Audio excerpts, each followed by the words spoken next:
on, Sam. What's going on? Why didn't you go out for the team? Well, you know basketball, it wrecks your nails. Oh, yeah, that drives Kareem crazy. Come on, Sam. Okay, it's because of Todd. He didn't make the team, and I was afraid he couldn't handle it if I did. Well, hard cheese, Todd. Are you kidding me or what? Who cares if he can handle it or not? Hey, you belong on a team, and it's important to you. But Todd's more important. Oh, well then, maybe we're not giving Todd enough credit here. You know, guys of today, hey, we're open-minded there, you know? I mean, we don't have to be better than women at everything. Just miniature golf. Hi, everyone. Welcome back to... Hey, yo. Oh, hey. Who's the Boss podcast. I was amping myself up for that one. Really, I mean... I'm trying... You put everything you had into that one. I know. I'm trying to, really nail it. I'm Tori. I'm Kevin. Sorry. And we are here to rewatch and discuss every single episode of Who's the Boss. Okay, so before we get started, I have a voicemail to play. And I cut a little bit off at the beginning because we had discussed some of it already on Forgive Me, Tony, which was that it was going to be like a 5-hour drive for Angela and Jeffrey to get to Maine. But what I hadn't thought of, because we're from Florida, and what Chrissy did think of because she is from Pennsylvania, is that Chrissy also brought up the fact that it was snowing. So they were going to drive in the snow for 5 hours. And Tony was going to go to Brooklyn in the snow. Right. And then even the kids, she said, going on that trip to D.C. on a train would still be a super long ride just for the weekend. But anyway, yes, we all had a good laugh over that. It is sitcom time travel, which is much different than regular. It's also like when they cut back, like on all TV, they'll cut back to scenes and all of a sudden they've gone completely across town and are in a different place during a commercial break. Right.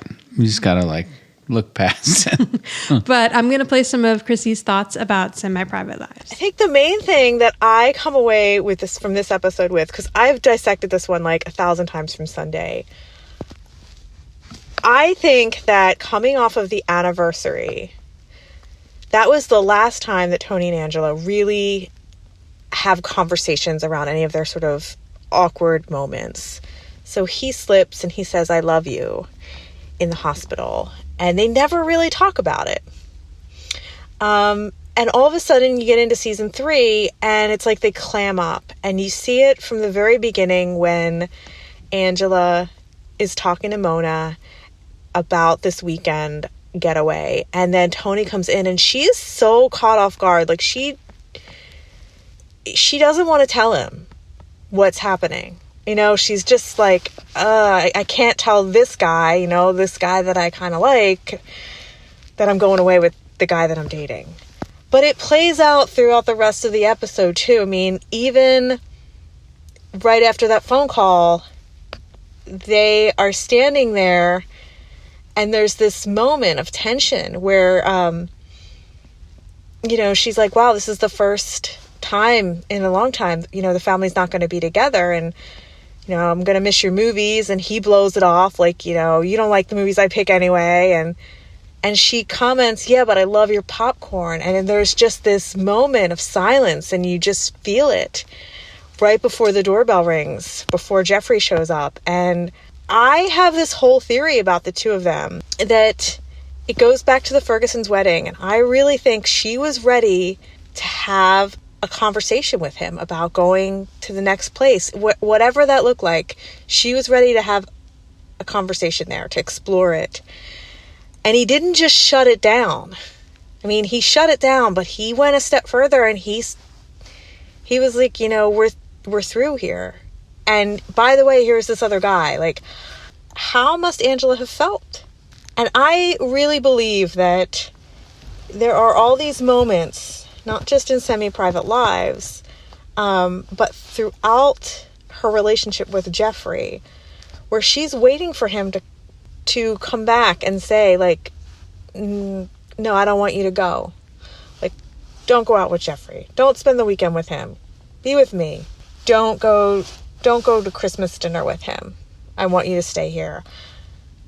I think we see this come back up with the car, and then of course with the proposal. I think that she is waiting for him to say that, you know, I want you to stay. I want you to be with me. And we know that doesn't happen, but that's my theory.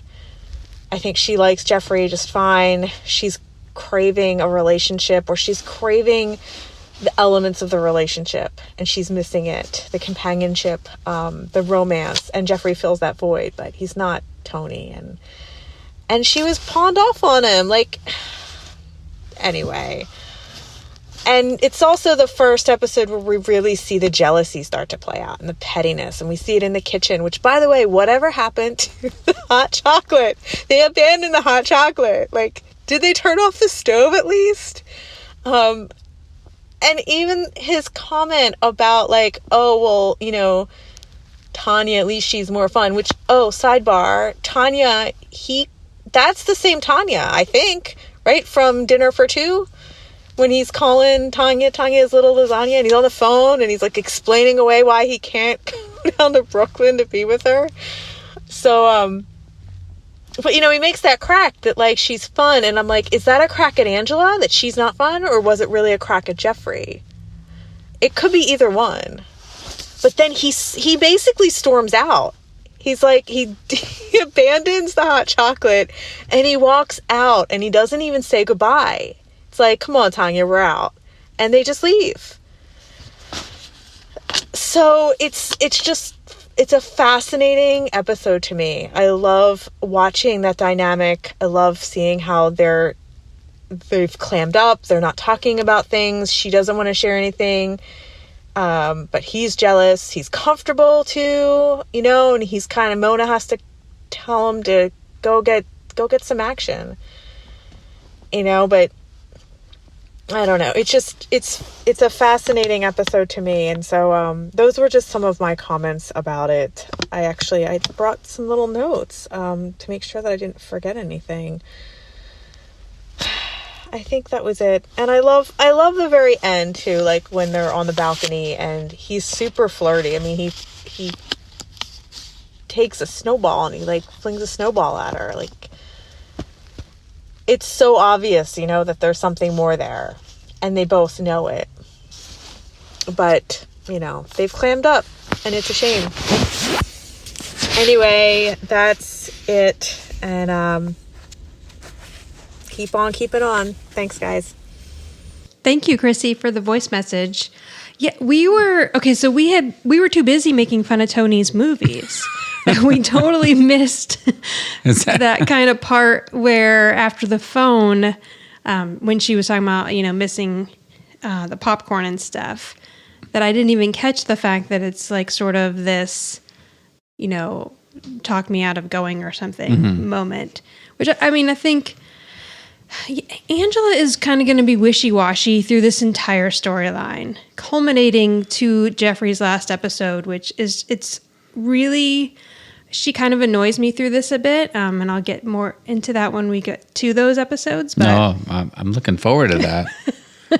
But the fact that Jeffrey didn't just like leave way earlier on, and I agree that there's so many points along the way where Angela's just kind of hoping that Tony's going to step in and say, you know, this isn't the right decision. And then, that's a good point. They could have burned the whole house down with the hot chocolate. Hot chocolate. And forgive me, Tony, that was a brand new rebuilt house.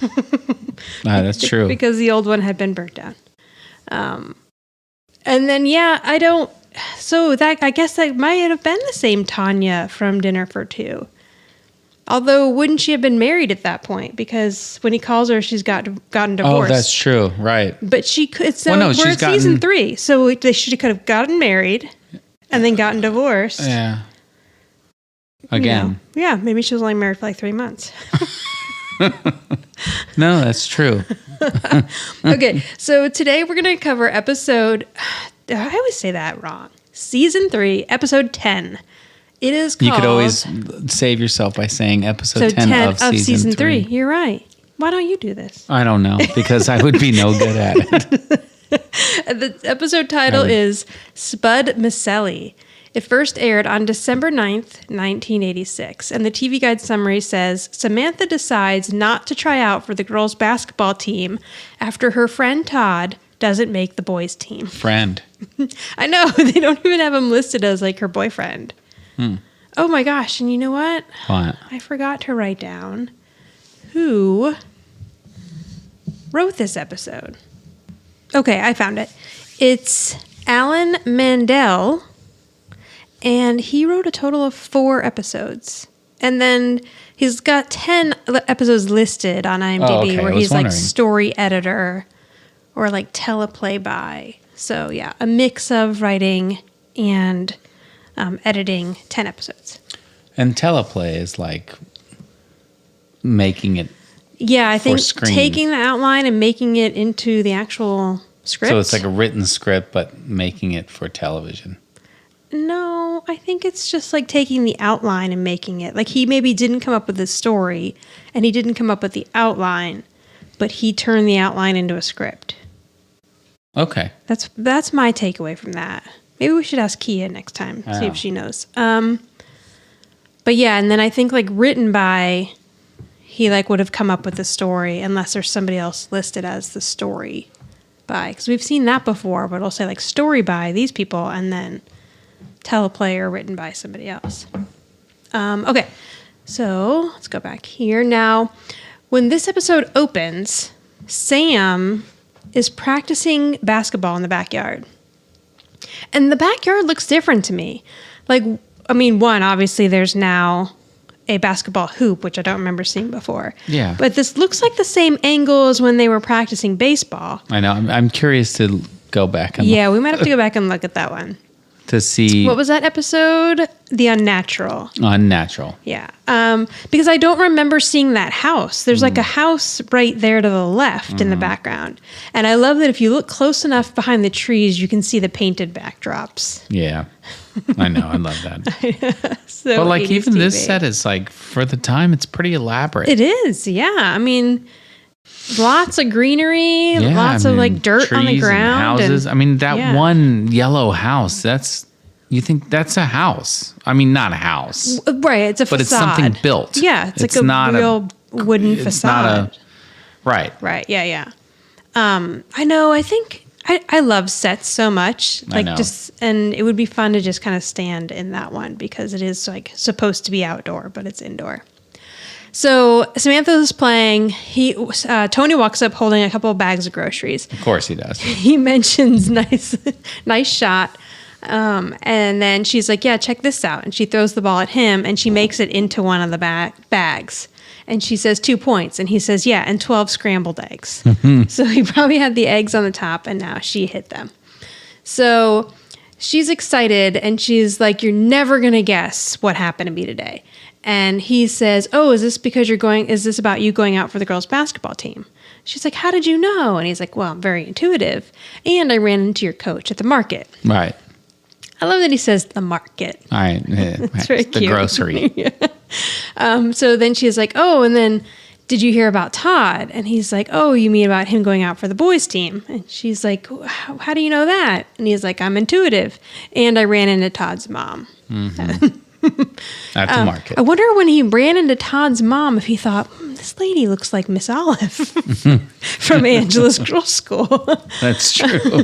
So, and now Tony's trying to get in the house and Samantha's like, do you need any help? And he's like, yeah, get out of my way because she's standing right in front of him. And she tries to block him, but he gets around her and he's like, keep practicing. So he goes into the house. Oh, and when he goes into the house, you can actually see in the grocery bag, there is a carton of eggs in there. Yep. So he wasn't lying. No.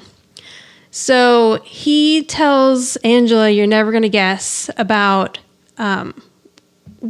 what happened with Sam.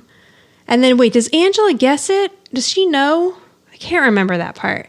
But Does she know what? Does she already know about Sam? No, she doesn't. No, I don't think she does. Yeah, so he tells her that Samantha's going out for the girls' basketball team. And Right. he tells her his little Spud's Micelli. And she's like, you named her after a potato? And he says, no, it's the smallest pro basketball player. So I looked that up, and there was a guy named Michael Anthony Jerome Spud Webb.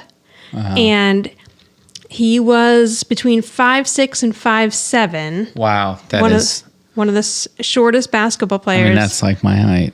Yeah, and for a basketball player. When he was only 5'3" in high school, he was able to dunk the ball. So That's insane. He must have been able to jump like 10 feet in the air. Then that's what they said, that even though he was small, he was really quick and he could like leap super high. So yes, so that's where the nickname comes from, which is cute. So and that's what Tony's saying, she's small, she's quick, and she has more bounce to the ounce.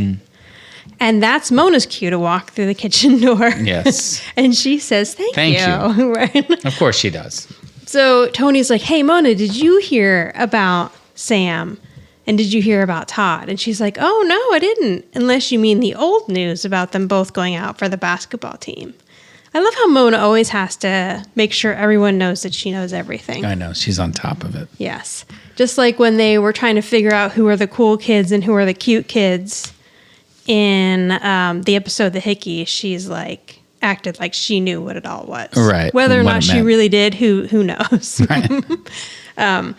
So Angela's like, she goes up to Tony and says, you must be really proud of Samantha. And he's saying, yes, I've been hoping, he loves that she's into sports. And, right. He loves that she's going out for the school team. And he hopes that maybe she'll even get his number. I have to say, too, here that Angela's glasses are spectacular. They're so large. Yes. I feel like every time we see her with new glasses, they're larger. Yeah, I wonder how many pairs of glasses that it actually was. And how much bigger they got as the Right. series went on. Lined up. Yeah, and they're like slipping down her nose. So they look super large. Okay, so then she's saying, Angela's like, I've always really enjoyed competitive sports, and that she actually was very good at one. And her mom's like, yes, I remember the time that you got so competitive about bobbing for apples that you knocked yourself out. And she talks about how it was so shallow or something. Like, what did you do? So she says, no, I'm talking about miniature golf. So that's Angela's sport. Of course, miniature golf is Angela's sport. I know. And Tony's like, Great, though. I don't want to, be mean or anything, but that's not really a sport. But she says it is. So she's like, well, maybe you and I should play sometime. And he's all for it. And, well, at first he tries to, get out of it. He's saying, that's not really his deal. He's right. not really into it's that. It's not really a sport. Right. He says, I used to hit a ball into the bleachers, not into a clown's nose. Right. So she's like, oh, well, maybe you're just a little scared. Right. And that's not what you just say to Tony Micelli. No. Yeah. So now he's like, I'm not scared. So you just name the time and the place. And so they decide that they're going to go on Saturday. So now I don't think if you're watching the Antenna TV version, I don't think you're going to have this next scene. So the next scene No, I don't think so either. Is Samantha and Todd in the kitchen, and they've just been practicing some basketball, and Sam's feeling really good about the moves that she had, but Todd's feeling really off, and he's like, maybe it was my biorhythms. And she's like, no, it was your hook shot. And he's making up more excuses, like, is the hoop regulation? Yes, it is. And she's like, I think you just need to work on, you're not releasing the ball at the height of your jump. So she's trying to give him pointers, and he's just sort of making excuses. But Sam is really excited that the two of them are going out for the basketball team together because, she just thinks it's fun. This way they'll have something in common as a couple, and it's going to bring them closer. So she asks him if he wants something to eat, and he's like, no, I've got food in my own house, and he leaves. I know, and the thing is, I think this scene being cut was not. I think it should have been in. I think this is pretty pivotal to this episode. It is. It should have been in. We're gonna get the second scene. I mean, I guess it could have been. Yeah. Well, you get what happened. You get that Todd's kind of being a jerk about this, but yeah, I mean, I think, feel like when you hear that Samantha didn't end up trying out for the team, spoiler alert, I guess. It makes more sense. Seeing this. Exactly. Yes, because we're getting the impression here that Todd's not going to take it well. It kind of comes out of nowhere. It's like, oh, well, right. Yes, exactly. No, I agree. That's a cute shirt she's got on too. It says Fairfield Junior High. That'd be a cool shirt to have. I know. It'd be a super cool shirt. Who knows whatever happened to all the prop clothes on this show? Well, they're not. Wait, are they prop? Yeah. The wardrobe on this show. Yeah. Okay, so he leaves and she's kind of like, whatever. And she's like, that's what makes him so cool. And so she just pours herself some orange juice. Now, we cut to Tony and Angela coming in the house. And Angela is feeling great about herself. She's like, what a beautiful day for miniature golf. Life is wonderful when you're a winner. So it's not looking so good for Tony here. He did not beat Angela in miniature golf. And he's like, it's great. Everyone deserves their moment. You've had the last hour and a half.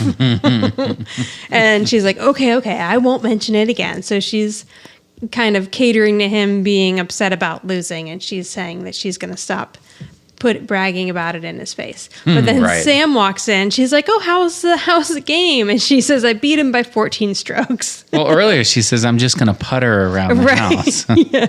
Which is kind of funny. And Angela's shoulder pads are so large in that jacket. She looks like a football player again. And again, we've got shoulder pads on top of shoulder pads because then she takes the jacket off and the sweater set. I mean, and also that's what you wore to play miniature golf, and it's only going to get better. I mean, the outfit in their final miniature golf scene is fantastic. So, Angela's like hangs up her stuff, and Sam comes out, and she's like, how'd it go? Yeah, Sam. Well, Sam's like, oh, so Angela beat you, and Tony's like, yeah, but that clown's nose wasn't regulation. So this is a good parallel. Back to the clown nose. Right. This is a good parallel now. Regulation. How does he know what's regulation at a miniature golf course? But another reason for this scene not to be cut is because now we're seeing Tony act the same way Todd was just acting. Right. That's true. That's a good point. Yeah, he's making excuses as to why he didn't win. And so Samantha's like, why is this bugging you so much? And he says, it's not bugging me. And Angela says, what's bugging him is that he lost to me, a mere woman. And Tony's saying that is not true. He actually had a good time, and it's not about losing. And he said, especially not for a game that requires no skill. So now he's putting down the game that she's good at because he didn't win. He's like, yeah, I'd like to do it again sometime. And she's like, okay, well, let's have a rematch then. So they decide that they're going back on Saturday afternoon again to play a rematch. And so I think this is another part that got cut out of Antenna TV. Oh, okay. There's like a little bit here at the end where Angela's like, okay, well, this will be your day. This can be your day of reckoning. And Tony says to her, I hope you don't mind me saying this, Angela, but this competitive stuff does really strange things to your face. He's like, you're getting these little lines and these little veins are popping out and it's hurting your femininity. Oh my gosh. I know. Are you kidding me? It's really bad. It is. So now he's pissed her off and she says, you're dead meat, sucker. Yeah. Yeah. Good. Well, yeah. I mean, he's trying to mess with her. Right. Yeah. But it's terrible what he's saying. Right. He's trying to break her down. And the play on the femininity about her wanting to win so bad is kind of a dick move. So now we're going to cut to Tony practicing miniature golf.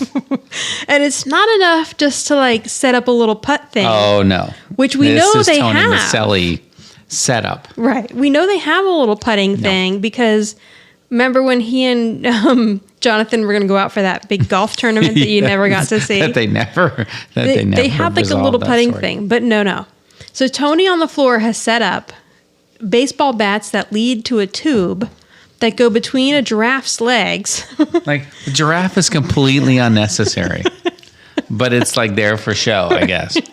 And then it bounces off of, or it goes up a little ramp, goes back down the little ramp, and it has to go in a box behind him, which has a bear on it that will then do a cheer. Do a cheer. Yes. It's pretty funny, though, because it is very much like what you would see at a miniature golf place, but in even more miniature. So he's getting ready to putt, and Jonathan like makes a big sigh. I know. Why is Jonathan just standing there? He's got to suffer through this. No, is he helping? Hey, Is Jonathan, he come watch support? me practice my miniature golf in the middle of the lure. So he asked Jonathan, can you stop breathing so loud? And so poor Jonathan starts holding his breath. So Tony putts. It goes up the little ramp, comes back down, goes in the box, Right. and the bear does his little cheer. Yep. How does the bear know how to do the cheer? Don't question it. I thought the same thing. It's like Is all the of a sudden it bear goes in motion the activated, maybe? Or it hits a little trigger inside the box. Don't question it. It's Tony Micelli's setup. I know. He should have spent less time on the setup and more time on actually practicing the putts. I guess. So he says it's a mere bag of shells. He uses that term again. We've heard that before. So he's feeling good about himself. You know, this game is easy. I forgot about that. All it takes is a little concentration. So then he realizes that Jonathan's not breathing. And he's like, you're turning blue. Oh, you can breathe again. Yeah, right. So Thanks. Jonathan takes a huge breath and then runs upstairs. Like he's out and he's done with this. Oh, poor guy stayed that long. Yeah. So now This nonsense. Mona comes in by herself without Angela. And Tony's like, oh, you're home early. What happened? And she said, we found a dead rat in the office. Did the dead rat thing really happen? Because It's a dead mouse. Oh, I'm sorry, dead mouse. If we really want to be technical. Yeah, but whether it was a rat or a mouse, Angela probably freaked the F out. And so I want to know if this is made up or if this was real, because that would have been hilarious to see. So he asks, where's Angela? And she's like, she made me swear not to tell you. So Angela has gone to practice, but Tony's not supposed to know. So that's got to tell you maybe the rat thing is mouse thing. It's a mouse. It was just made up. Yeah, so she can go practice. Right. Okay. But yeah, then, like, you're right. he's got to That act makes more like sense. When she comes in, he's got the giraffe. And he's like petting it. Yeah. But like, how would she know he's practicing? I don't know. Well, the yes. giraffe. Maybe she was.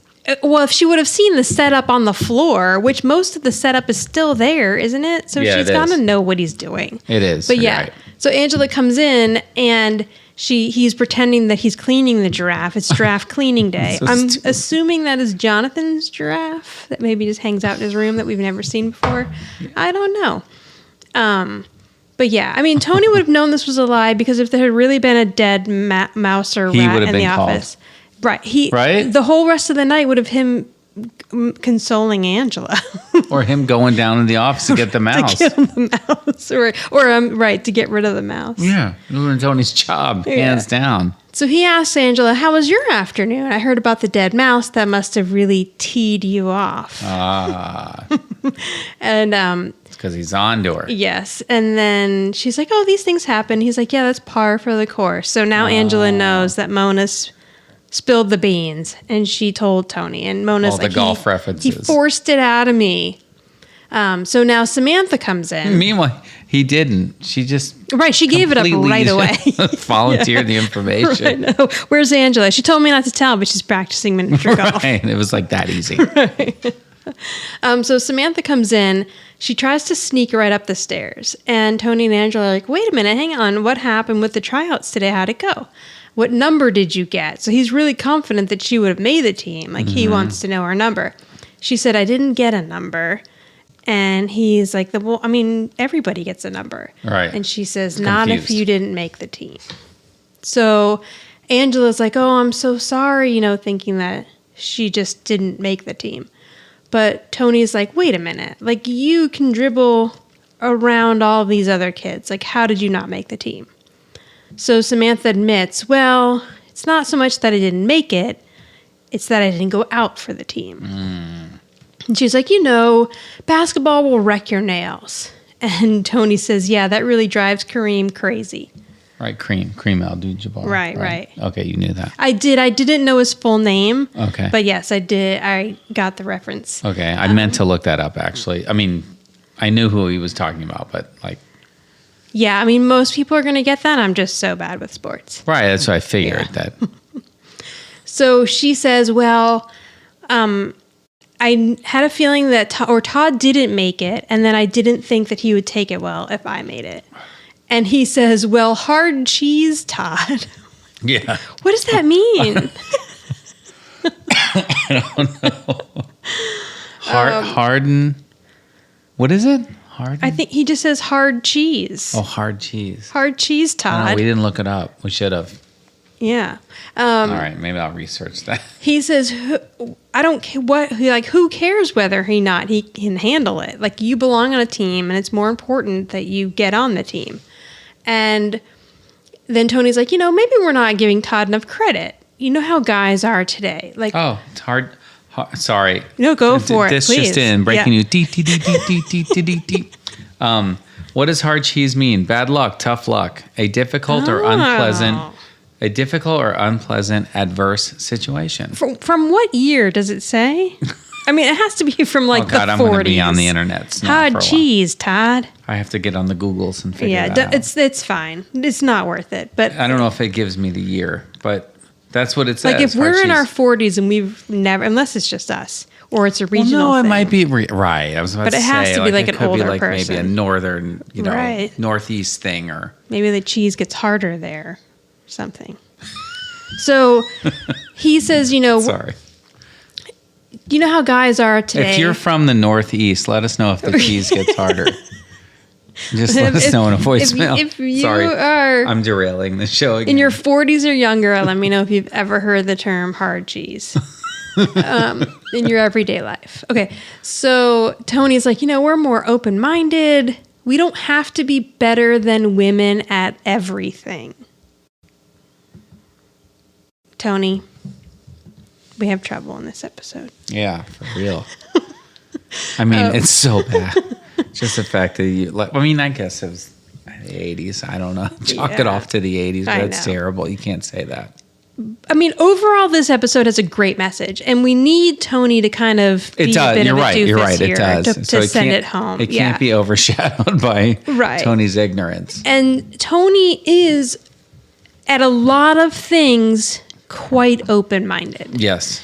But he has this competitive streak in him that he just, he can't get, especially something that's like physical and athletic. I think he really struggles the most. So after he delivers that line, Mona says, just miniature golf. Right.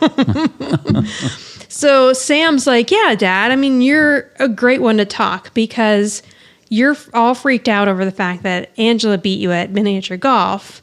And, you're making it seem like Todd will be completely fine with this. And even then, Tony's trying to say, she says something like Angela clobbered you. And he's like, she didn't clobber me. Like, he's still having problems with it.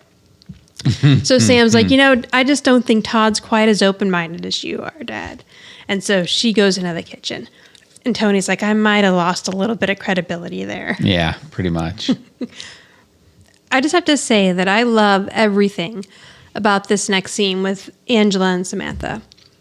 So, I mean, up until this point, we've seen them growing a bit closer. Like in the episode where Sam was considering going to Angela's school. Like Angela was really working with her and stuff. But we don't often see them be physically affectionate with each other. All right. And so there are a couple really cute moments in this scene. So Samantha's in the kitchen. She's getting herself some ice cream. And Edie's. Yes, Edie's It's always again. Edie's ice cream. Yep. There must have been a big sponsor. Product placement. And Angela walks in, and before she can even really say anything, Sam's like, I know, I should keep my own identity. I shouldn't subjugate myself to a man because I'll end up resenting him and hating myself. Oh, God. And Angela's like, that's very wise, very insightful. And Sam says, I heard it on Oprah Winfrey. Right. No, Oprah Winfrey. Yeah. So, I mean, I'm sure most people who are listening to this podcast remember when Oprah Winfrey was on every day. Or when 3 Oprah o'clock Winfrey was or called 4. Oprah Winfrey and not just Oprah. Oprah, that's true. I think yeah. it was Oprah Winfrey back in the day. Yeah, was on every day at 3 or Yeah. 4 o'clock. Uh-huh. One of the largest talk shows ever in history. So she's like, okay. And then Angela's like, well, I really wish that Oprah had been around when I was in school, because there was this time where I liked this guy. He looked a little bit like Rob Cruz. I know, this is great. And Sam's like, Rob Lowe? And she says, no, the other guy. So, that part's cut from the... Oh, right. Okay. So that Yeah. little snippet is Yeah. cut out of the antenna TV part.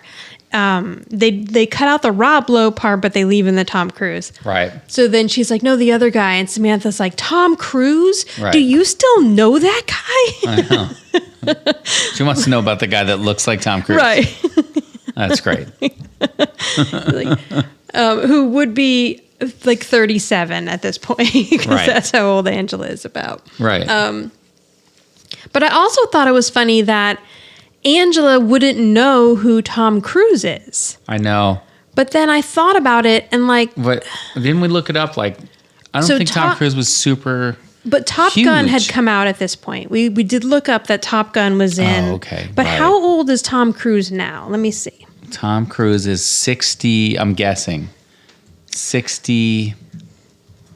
Hang on. Let me think about this. 61. Let's see if you're right. Hang 61. I'm on. just saying 61. Says it right saying there. No, he's 58. I'm way off. Okay, so he's But I mean, I'm 58, not way off. 58. and Judith Light will be 72. 72. So she would have been quite a bit older than him. So maybe that's why he wasn't on her radar. But also, yeah. So Top Gun, which was bigger, but I mean, like I remember like Risky Business and all that stuff. But like Risky Business wasn't huge, but that kind of catapulted him. That was into the 83. spotlight. Yeah. Then And Top Gun then- was.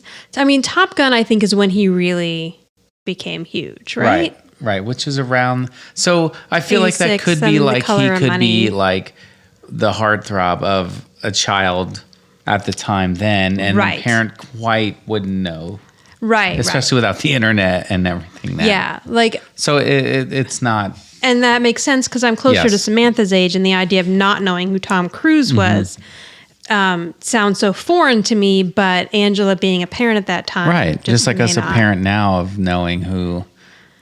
I don't Right, even know what that's some of true. these TikTok Yeah. people are. The tick and talking. Or No, I know even, what TikTok or is. even the guy who people are yelling at us again. No, I but know what about- we know what who about- Ryan Gosling is now, but Right. even the guy who played Ted Bundy, I almost said Al Bundy. Zach Efron. Yes, like even that. I know, but for I know who us Zac is- Efron is. But we like, know who he but is, like, but but like, yeah. even now with the interwebs and and all the stuff, Yeah. like the who's the makeup guy? Charles. Oh, The kids. James Charles. James Charles. Yeah, like, I wouldn't have known who that is. True, but- Except and for this even- Christmas, you're like, oh, we got to get the James Charles color palette makeup right. shit, and I'm like, what is all? I don't know what this is. I don't know what James Charles is. I don't And know any of that even stuff. movies, I guess. Like I wouldn't necessarily know who Chris Pine is, but like, I mean, I know who he is, but I don't really. Yeah. Or Chris Evans. There's so many Chris's. I feel There's like a lot of Chris's. Yeah. So, okay. I was a little surprised at first that she wouldn't know who Tom Cruise is, but now that we've talked it out. I think we couldn't understand why Angela would not know who Tom Cruise is and that Samantha would. Right. Okay. So, Angela explains that they were both trying to get into the honors exchange program, and she knew that he wasn't going to make it. So, she didn't want to lose him. So, she purposely blew the exam so that she wouldn't make it either.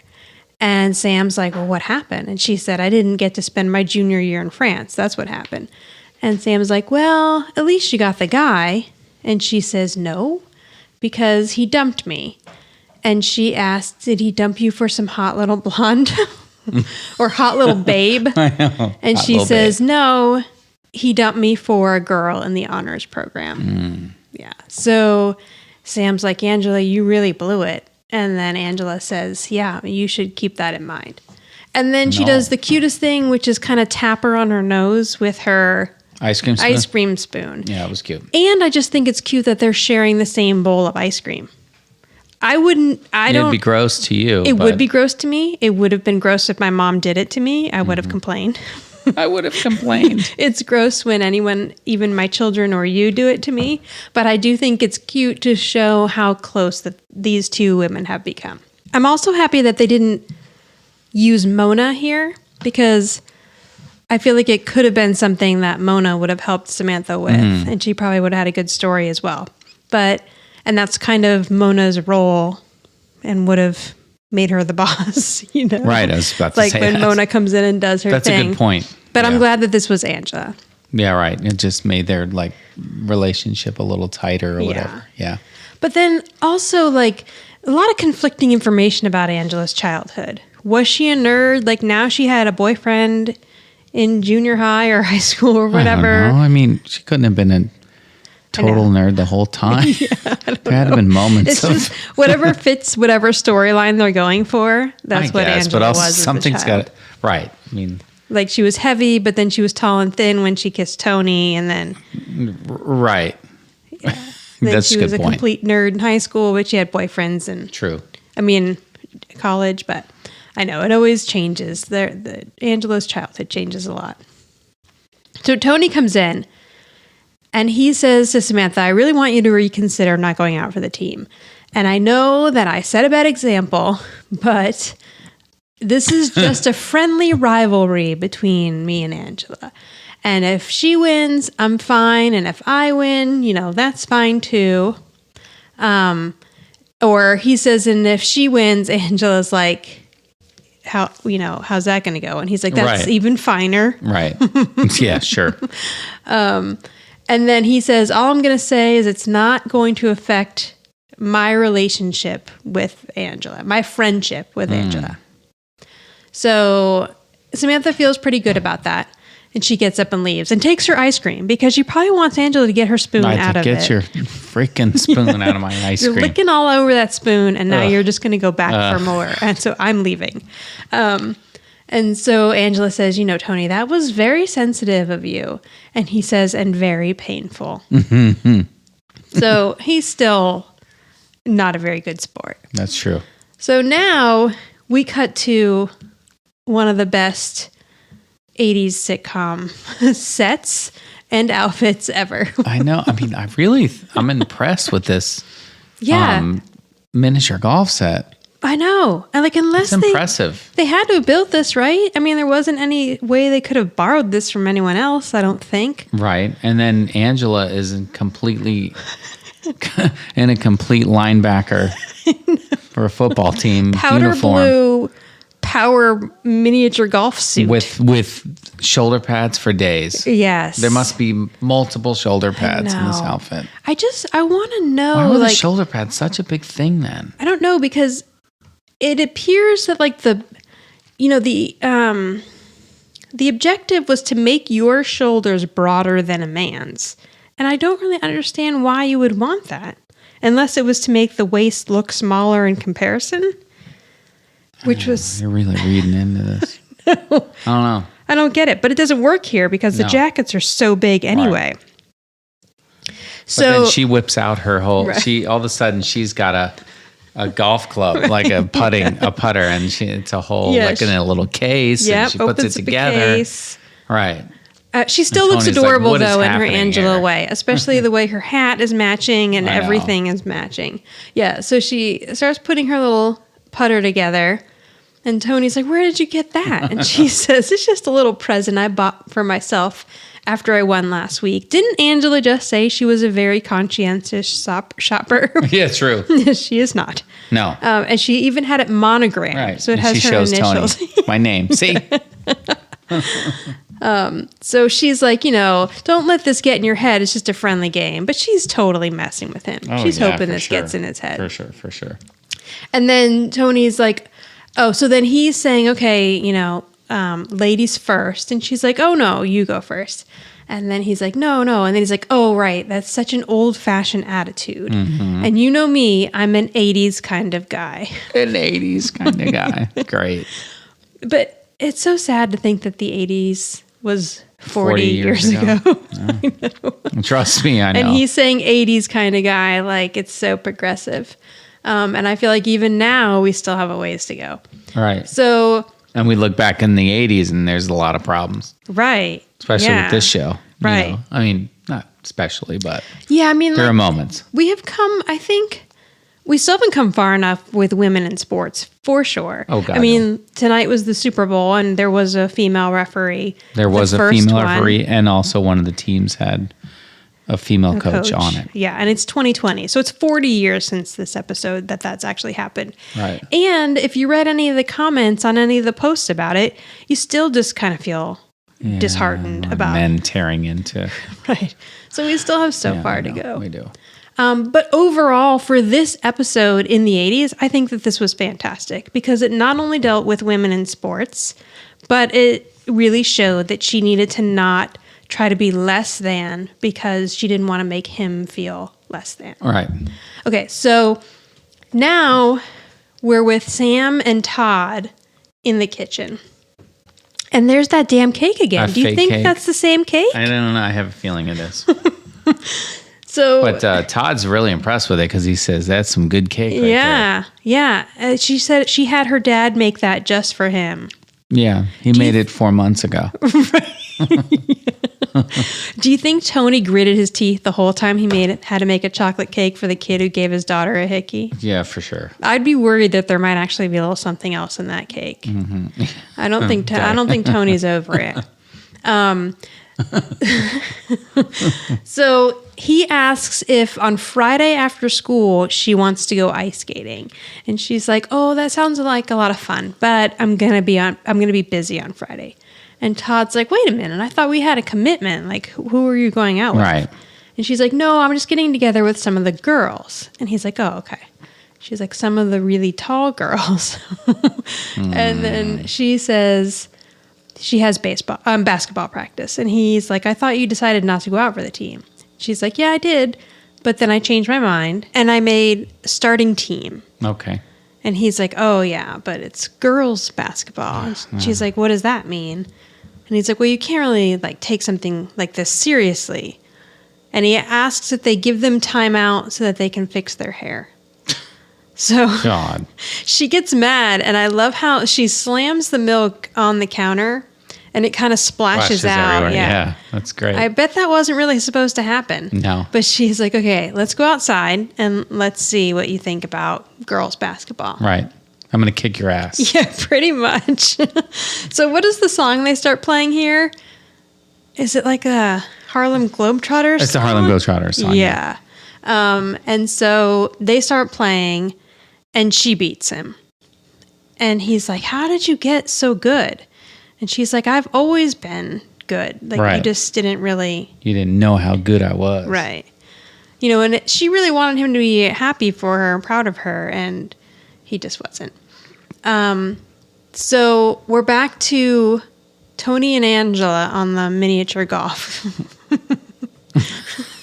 On the miniature golf course. And this beautiful set. I know. Which I'm impressed by the whole set.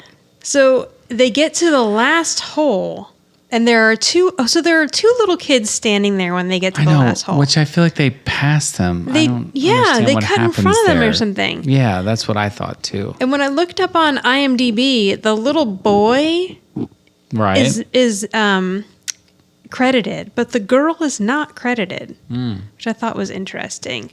The little boy is Garrett Ratliff Henson, and he hasn't really done much in years. He was on Empty Nest. He was in an episode, a show called The Charmings. But yeah, he hasn't acted since 2013. Yeah, and the little girl isn't credited. So yeah, they completely cut in front of these two, but the kids follow them to go see what's going on. And they're on the last hole, and it looks like Cinderella's castle or something. I know if it that's does. because it was an ABC show. Was ABC owned by Disney then? No, right? No, not in the 80s. No. Yeah. That didn't happen until like mid-90s. So Tony makes the shot in the castle. It goes into a little tube, comes down. You just did something on my microphone. Yeah, sorry. And then lands on the green. And then Angela does the same. And it lands like 3 inches from inches Tony's away. ball. Yeah. So they're like, okay, well, this game's very close here. It could be a tie. So now they go down to the green. And Tony's like, there's no such a thing as a tie. We play until sudden death. Yeah. You're right. Like backtracking here. That really does look like Disney. It looks like Cinderella's castle, doesn't it? It's really cute. They just really did a rip-off of it, the craftsmanship that went into this set. I'm telling you. Yeah, It's very impressive for one episode. It really looks like a miniature golf. Yeah. Like, you could tell they had more money at this point, too. Yeah, it must have been something. So. Something like that. So Tony says, get ready to die. Right. Because it's sudden death. Right. Get ready to die. So now he goes first. And he looks up at the sky and he's asked God, are you watching? I know. So silly. And now in this shot, you'll notice that Angela's ball, when he's actually putting, her ball's not there anymore. Right. So he putts and he makes it in the hole. Now when they go back to the next shot, Angela's ball's back. So now it's her turn. She gets up there and she's like measuring. I know. Looking like kind of like a professional golfer does when they have to make their final shot but they put their final shot in. And Tony's trying to play mind games with her, like, oh, I'm sure you'll get this because you're a pro. You won't choke. And he's like making all these choking noises and stuff. So yeah, she's measuring. Then she's like measuring the wind. And even the kids are giving her a thumbs up. Yeah, the little girl. And then she gets out a brush. I know. It's been in her pocket the whole time. And starts brushing the green. So then Tony makes a Monsanto joke about how it's not even it's not even real grass. Right. And I thought that was interesting. So, I mean, I know there's been a lot in the headlines over the past few years about Monsanto seeds and how basically it's like been pervasive in every vegetable that we grow basically comes from this one company's actual, like, I don't know, seeds or something because the way they spread. Right. So yeah, but it was interesting to hear him make a reference to that in the 80s. So it's been a long time since that's been going on. And he's just like, will you take the shot already? So she's sweeping the thing. It's funny. So she goes for it, and she misses. Wah, wah, wah, wah. Yes. And Tony is so excited. Dancing on the course. He really just really looks like tearing an into idiot. it. I know. Yeah. He does. Okay. So now we're back to Samantha and Todd. And she's asking him, like she told him that he hit a couple nice bucket shots and stuff. Right. And then she's like, well, my game is on Saturday or whatever. Oh, season opener's in 3 weeks. Will you come and watch me? And he's like, I don't know. I think I'm going to be busy that night. So you get the feeling that he's not going to support her. But then right before he goes to leave, he turns around and he asks her what time. Right. Because I guess he had time to think about it. A couple of minutes. Yeah. He realizes, man, I'm being a jerk. Yeah. Pretty much. So he leaves. Oh, and then Tony and Angela show back up and Todd like runs into them. So Tony's like, what happened to Todd? He looks like he got a little beat up. And she's like, well, I just told him the bad news is that I went out for the girls basketball team and I made the starting team. So they're very excited for him. Tony says she was born dribbling. And then she's like, oh, and I got your number, Dad, 42. And he's like, oh, that's great, but my number was 24. How does she not know what his number was? I know. How could she not know, of all people? So Tony gives her a hug. Angela gives her a hug. And Aunt Samantha says, your Rob Cruz story really helped me out. Rob Cruz. So Tony's like, thanks, Angela. You really came through for her. It's too bad I had to destroy you out on the links. So they let Samantha know that Tony won the miniature golf game. And he's like, but Angela's taking this like a really great sport, especially since she missed such an easy shot. Like she would have never missed that shot. And then it starts to dawn on him, and he looks over at her, and she's just like quietly picking up her little miniature golf bag. Yeah, what is in this bag? Did she bring her own balls? Well, I mean, I know she brought a She's got her little case putter. in there. She brought the putter. Her flute case that has a putter in it. Yeah. And Angela's like, no, I mean, I didn't do anything. You just beat little old me. Right, little old weak me. Yeah. And then it starts to dawn on Tony. Yeah. So she walks in with Samantha, and he's like, even when they lose, they win. Mm-hmm. So really, you think Angela threw it for Tony? I don't know. I think so. I think maybe. If not, it's an easy thing to say. Yeah. You know, like, true. Yeah. But I lost.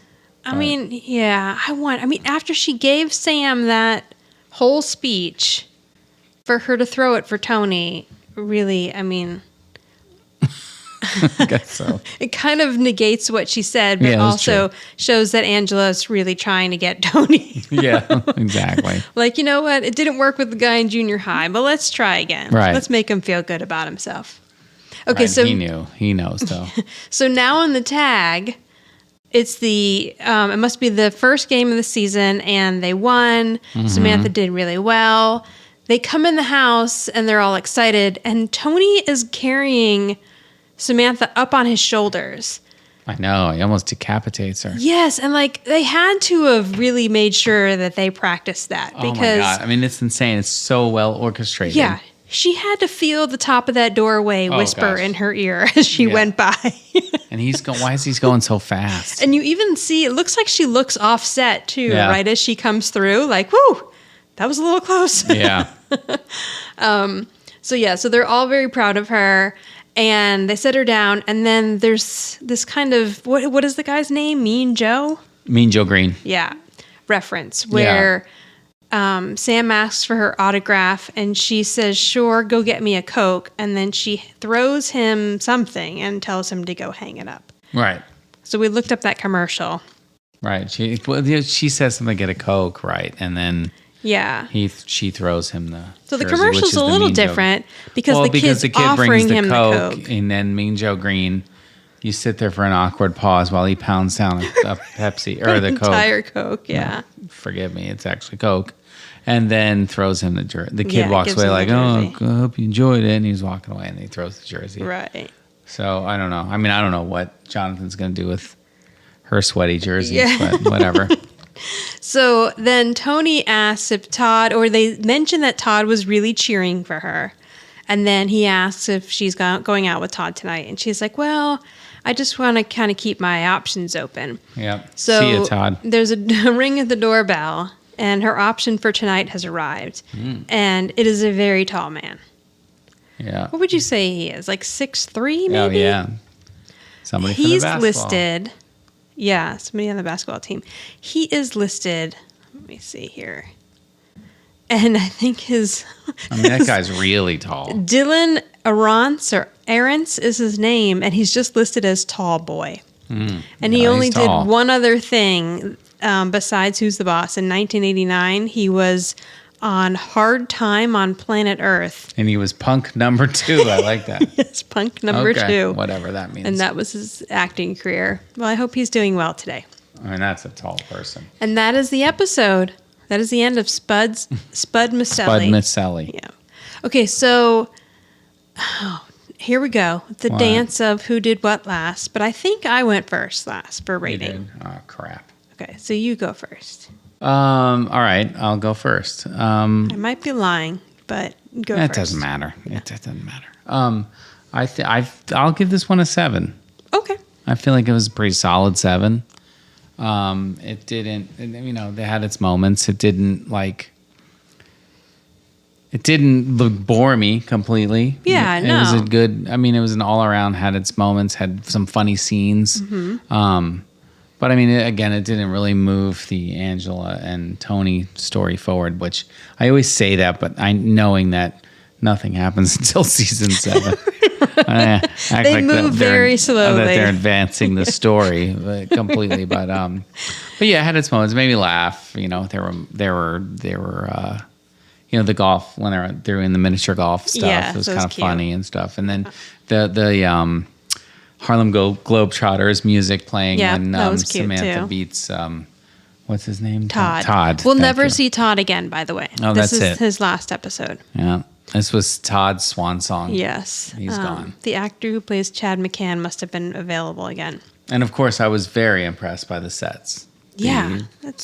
Anyway. I also gave this a 7. Okay, good. Yeah, for a lot of the same reasons. I just thought it was a really good storyline for them to do in the 80s. It was great for girls at home to see this storyline. I liked the Angela and Samantha bonding. Mm-hmm. You know, that was good too. Yeah. Yeah. And then the sets were fantastic. And I don't know, I'm going to say that the Angela and Tony story did move forward a little bit if she really did throw that game for him. Oh, that's true. Trying to make him feel good. But, you know. I feel like a man. Can't emasculate him, but then put him in his place later. Right. Who's the boss around here? Me? Or my mother?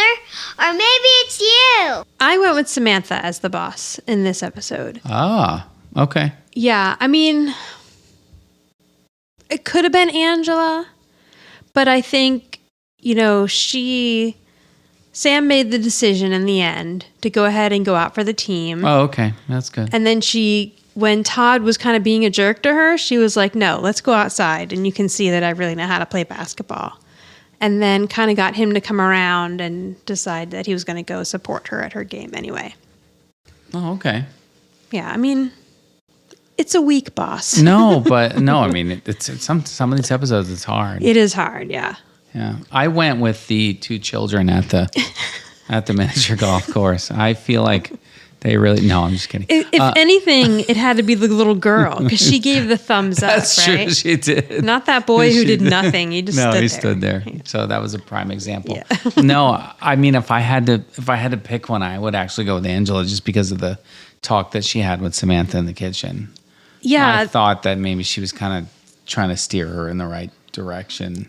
I don't totally know. see that. And the fact that Angela then threw the game, you know, and then let Tony know about it. Right. That's true. If she was did, in running fact, things. throw the game. Yeah. Right. She was like, you know, and she's wiping off her little bag and saying, yeah, you beat weak little old me, Right. you know.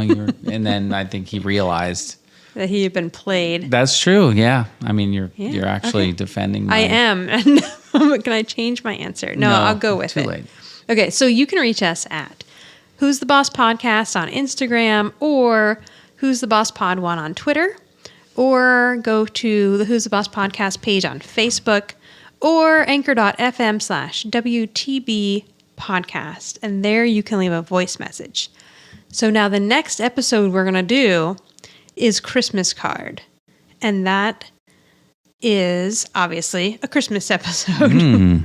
And you're really going to wonder why Jeffrey is still sticking around after this episode. Oh, I'm excited. I'm excited about the next 2. The next 2 are really good episodes. Oh, good. Yeah. I like when you're excited about the episodes. Because then I don't keep saying, oh, we really should do I know. a podcast. Oh, we got to do this one. Oh. I know. Yeah, some of them are so easy and some of them are not quite as easy. But this one was fine. Good. Did you want to read about hard cheese? I remember you said something. Excuse me? Oh, yeah. I mean, yeah, it's hard cheese. Yeah. I really like the example sentences that it came with. Like, I mean, we all know now it means bad luck, tough luck, a difficult or unpleasant adverse situation is the actual definition. Right. And here's example sentences. The construction workers have a tough time out there working continuously in the sweltering heat. It's really hard cheese for them.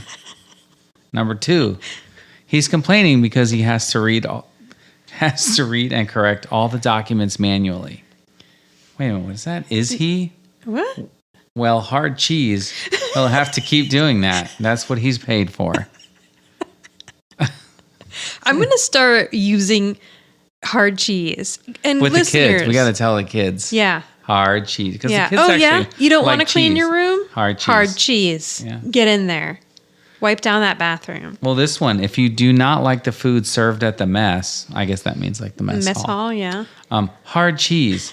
That's the only food you're going to get out there. I mean, seriously, this has to be from the 40s. I don't know. I say we bring it back. I'm gonna start using hard cheese as much as possible. I think you're right. All right. Okay. All right. Do you have another one? One more. Okay, go. It's hard cheese for the employees of that company. Well, it says but it's probably they. They haven't been paid for their salary for months. Oh, that is hard cheese. But the company is on the verge of shutting down, and no one else wants to take them. Wow, that went dark really fast. It did. I didn't even pre-read that one. Hard That's cheese. not hard cheese. That's a lawsuit. Yeah, and that's you just should get your money. Yeah, you need to sue the place, sue the company. Again, anyway, that hard has cheese. to be from the 40s because it would have just been hard cheese instead of a lawsuit. I could read the origin, but maybe I shouldn't go on. Oh, how long is it? I don't know. It says the phrase is a British origin and was used. Okay, that makes sense. It was used since the early 19th century. The literal meaning of hard cheese refers to old, stale, indigestible cheese, which is obviously unpleasant. Oh. So the expression derives from this illusion of undesirable events. The expression is not very popular now. Okay, so It's not very popular unless now. you're Tony Micelli in the Right. in the 80s. 80s, So okay, hard so cheese. it's a 19th century. So that's the actual 1800s. Right. Early 19th century. Right. Was early 1800s. And yeah, I guess so because there wasn't refrigeration and stuff like preserved like meats and cheese that could be Right. smoked and dried were, like common things to eat. So I guess if your cheese had been out too long, then it got really hard. All right, everyone. Well, I think we've learned a lot tonight. We have about hard cheese. Yes, and I really want to challenge us to all start using that as much as possible in our everyday lives. Let's bring back hard cheese. Let's bring hard cheese back. Okay, bye. We'll see you next time. See ya. If you like this podcast, please subscribe and give a big thumbs up and tell all your friends. And maybe you can tell your grandma, your mother, and your sister or brother. Maybe you have no siblings. Tell your dog and cats. Bye.